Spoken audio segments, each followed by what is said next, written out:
Ni mengi sana. Utakaso ni nini? Utakaso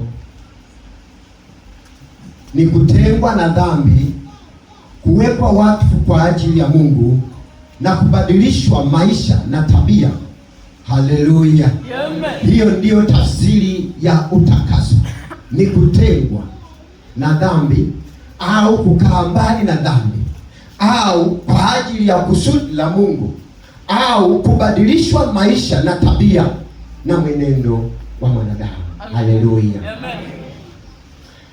Masomo yale yote yamezungumza kwa habari ya utakaso, lakini nami ningependa kupita katika somo lile la pili, Wakorinto wa kwanza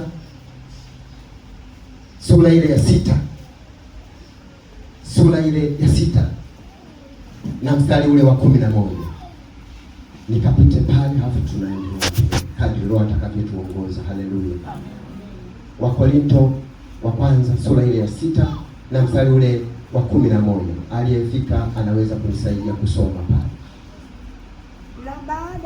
Na baadhi yenu mlikuwa watu wa namna hii, lakini mlioshwa, lakini mlitakaswa, lakini mlihesabiwa haki katika jina la Bwana Yesu. Anza upya. Na baadhi yenu mlikuwa watu wa namna hii, na baadhi yenu mlikuwa watu wa jinsi hii, lakini mlioshwa, lakini mkaoshwa, lakini mlitakaswa, lakini mkatakaswa, lakini mlihesabiwa haki, lakini mkahesabiwa haki katika jina la Bwana Yesu, katika jina la Bwana wetu Yesu, na katika Roho wa Mungu wetu, na katika Roho wa Mungu wetu. Kwa 12 nasema, vitu vyote ni halali kwangu, lakini si vyote vifaavyo.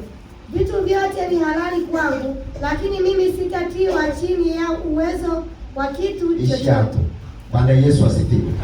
Lakini baadhi yetu tulikuwa ni watu wa jinsi hiyo, lakini baada ya kuja Yesu akatutakasa, baada ya kuja Yesu akatuweka huru, baada ya kuja Yesu akatukomboa mbali na dhambi, akatutenga na dhambi, akatutakasa kutoka katika dhambi, akatutakasa kutoka katika mauti, akatutakasa kutoka katika uovu ambao mwanadamu ulikuwa umemzinga uovu. Mwanadamu alikuwa anatembea katika dhambi, alikuwa na majina ya ajabu, lakini alipokuja Yesu akawatakasa, na sasa umekuwa mtakatifu. Haleluya!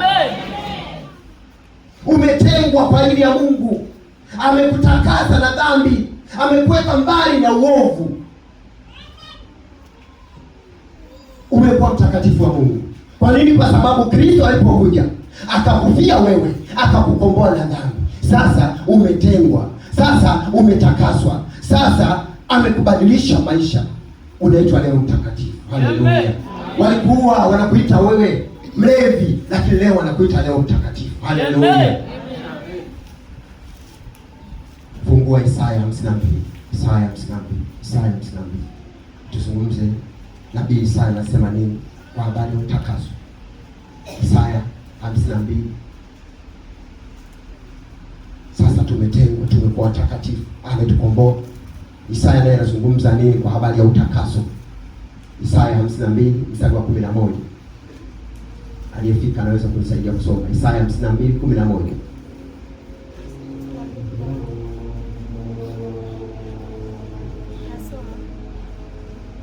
Walio na Biblia, Isaya 52:11. Nendeni zenu.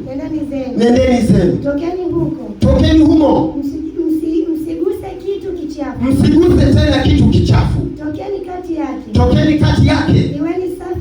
Iweni safi ninyi mnaochukua vyombo vya Bwana. Haleluya! Isaya anazungumza na watu hawa wa Sayuni.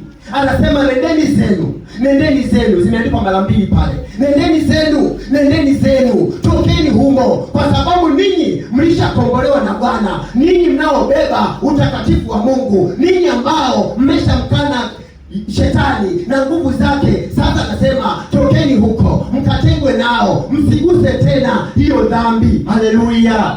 Msirudi tena kwenye uovu, msirudi tena kufanya dhambi, kwa sababu tumekombolewa na Bwana. Haleluya! Tumekombolewa na Bwana. Sisi tuliokuwa huko wanatuita majina ya ajabu, Yesu akatukomboa. Sasa anasema tokeni huko.